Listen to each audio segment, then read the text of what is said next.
pagi, selamat bertemu kembali.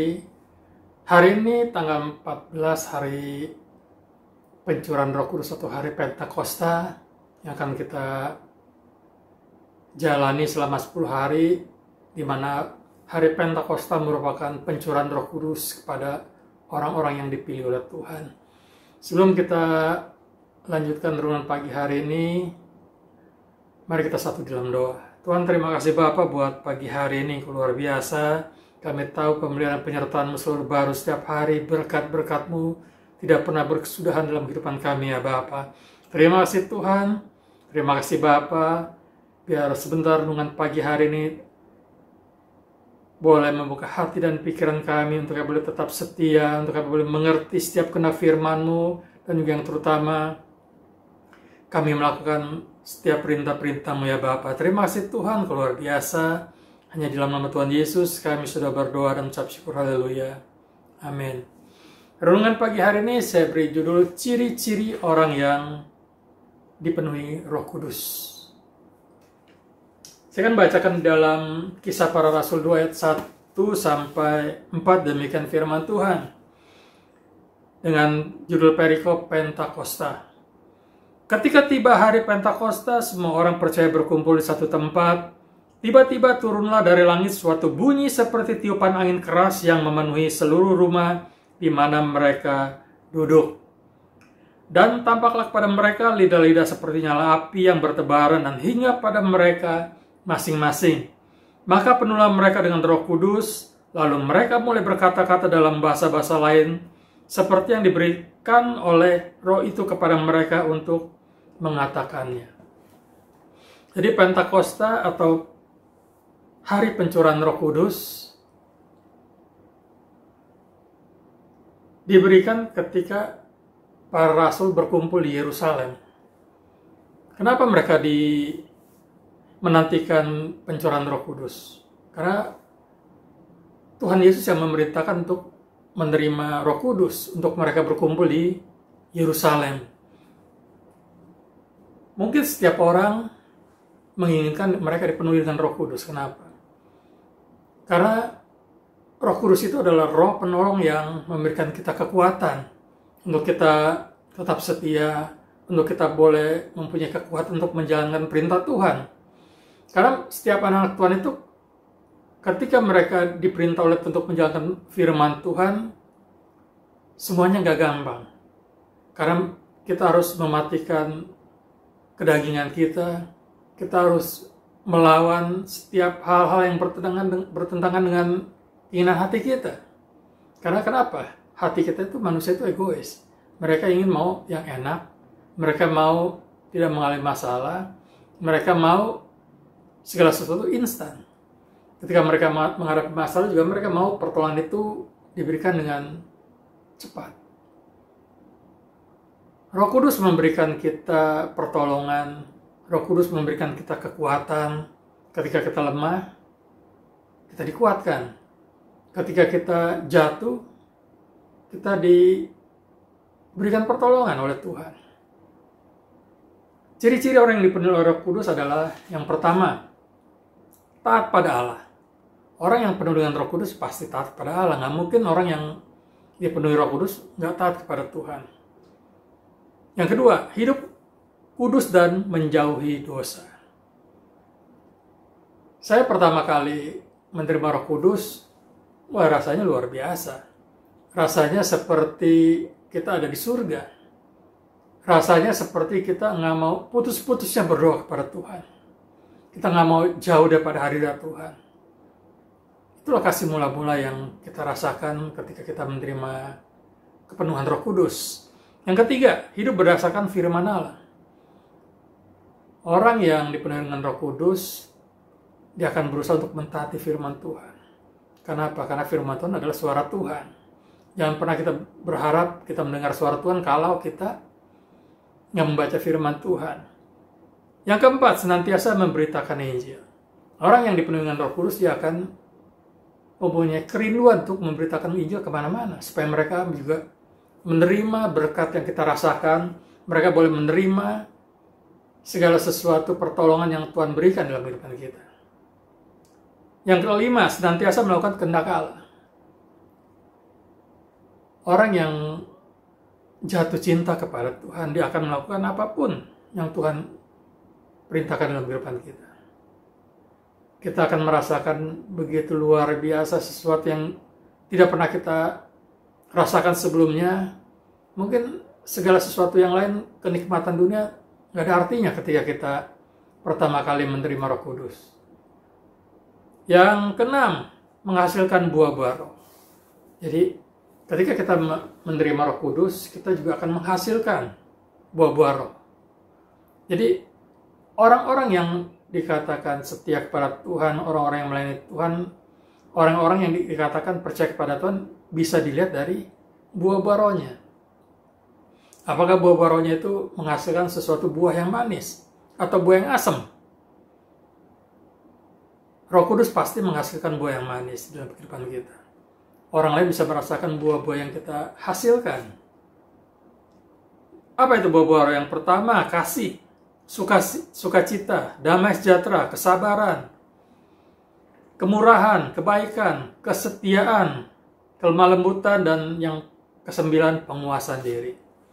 Jadi buah-buah roh itu akan kelihatan kalau kita setia kepada Dia. Orang-orang yang dikatakan mengaku bahwa dia itu anak-anak Tuhan, yang mengaku dia rajin ke gereja, tapi nggak menghasilkan buah. Yang dihasilkan apa? Kejahatan. Buah-buah yang asam itu adalah kejahatan-kejahatan yang kita lakukan. Jangan kita lakukan sesuatu yang tidak sesuai dengan firman Tuhan. Karena ketika orang dipenuhi dengan Roh Kudus, dia akan melakukan segala sesuatu yang firman Tuhan katakan. Kita akan mengasihi dia dengan luar biasa. Demikian firman Tuhan pagi hari ini. Orang yang dipenuhi dengan Roh Kudus, dia akan melakukan segala sesuatu yang menyenangkan hati Tuhan. Amin. Kita akan nyanyikan sebuah lagu, Roh Kudus, Kau hadir di sini.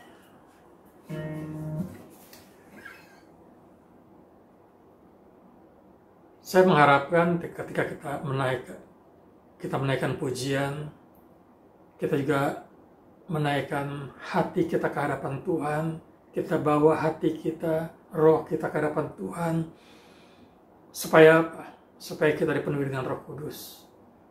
Kenapa kita perlu dipenuhi dengan Roh Kudus? Karena itu adalah suatu yang membuat kita tetap kuat di dalam pengiringan kita kepada Tuhan sampai pada kesudahannya. Kita nggak sanggup kalau tanpa pertolongan Roh Kudus. Mari kita nyanyikan Roh Kudus, Kau hadir di sini.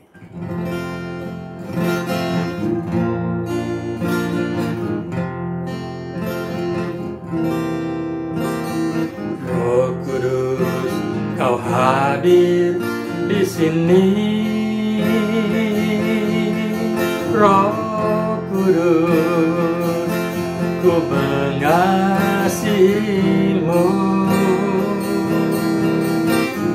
Kau lembut, Kau manis, Kaulah penghiburku, penolongku, diutus Bapakku.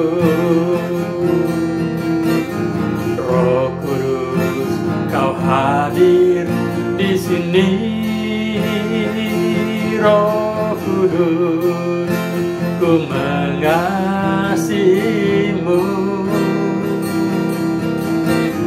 Kau lembut, Kau manis, Kaulah penghiburku, penolongku, diutus Bapakku. Ku buka hati untuk Roh-Mu Tuhan, ku buka hati menyembah-Mu Yesus. Jamahlah kami, penuhi kami dengan kuasa Allah Maha Tinggi. Oh, ku buka hati untuk Roh-Mu Tuhan, buka hati menyembah-Mu Yesus.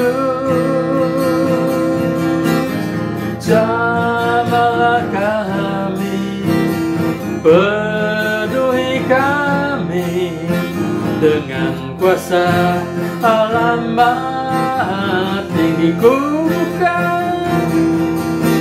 buka hati untuk Roh-Mu Tuhan. Ku buka hati menyembah-Mu Yesus. Jamahlah kami, penuhi kami dengan kuasa alamat tinggi. Dengan kuasa alamat tinggi, oh, dengan kuasa alamat tinggi, oh,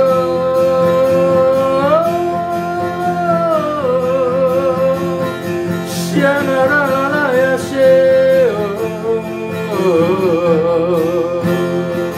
syanaraya sikiaraya sikiaraya sikiaraya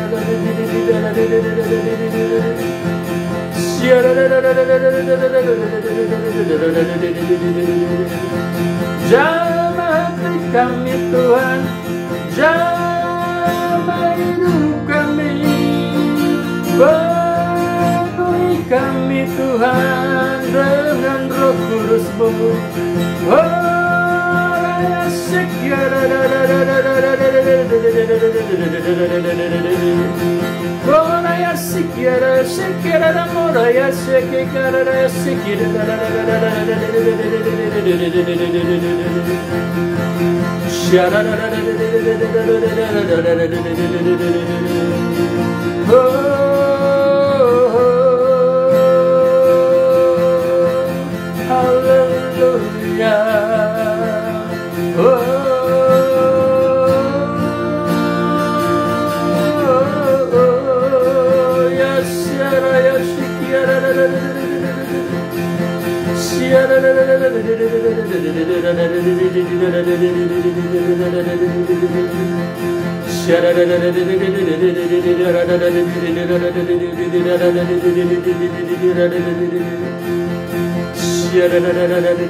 Ku buka hati untuk Roh-Mu Tuhan.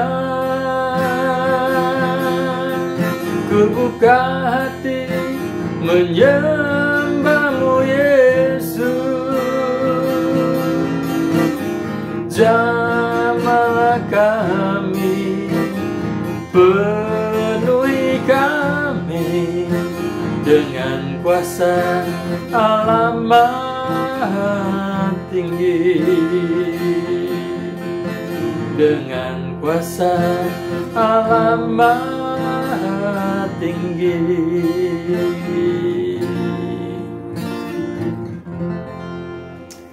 Tuhan, terima kasih Bapa, Engkau dahsyat, Engkau luar biasa. Kami tahu Tuhan, kami punya Allah yang luar biasa yang memberkati hidup kami Tuhan.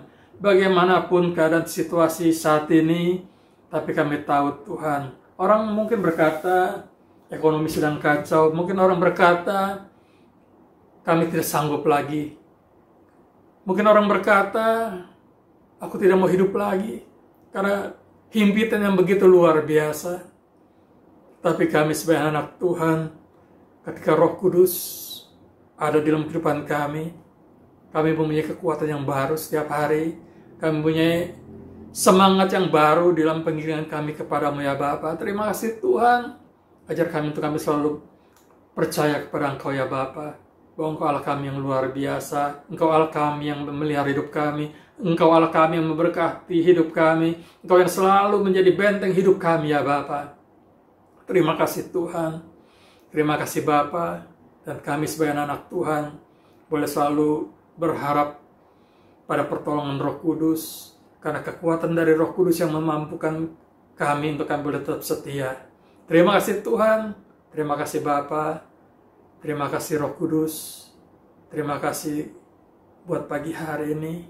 Kami tahu Tuhan, Roh Kudus selalu memberikan kami kekuatan, Roh Kudus memberikan kami selalu kemampuan Tuhan, untuk kami boleh melewati masa-masa sulit bersama dengan Kau. Dan juga yang pasti Tuhan, damai sejahtera ada di dalam kehidupan setiap anak-anak Tuhan yang selalu berharap kepada Dia. Terima kasih Tuhan, terima kasih Bapa, luar biasa. Dan saat ini Tuhan, kami berdoa untuk setiap anak-anak Tuhan yang mendengar renungan pagi hari ini. Kau berikan mereka kekuatan, Kau berikan mereka kepenuhan daripada Roh Kudus ya Bapa, sehingga mereka boleh mampu Tuhan di dalam mereka mengiring kepada Engkau ya Bapa. Biar ciri-ciri dari setiap orang yang dipenuhi Roh Kudus ada di dalam kehidupan kami. Kami juga mau menghasilkan buah-buah Roh Kudus yang manis ya Bapa. Terima kasih Tuhan, terima kasih Bapa yang luar biasa. Dan kami peralaskan setiap doa kami hanya di dalam nama Tuhan Yesus. Haleluya, amin. Selamat pagi, selamat beraktivitas, dan tetap kuat. Karena kita tahu bahwa Roh Kudus menyertai hidup kita sampai Tuhan Yesus datang untuk yang kedua kali. Amin. Tuhan berkati.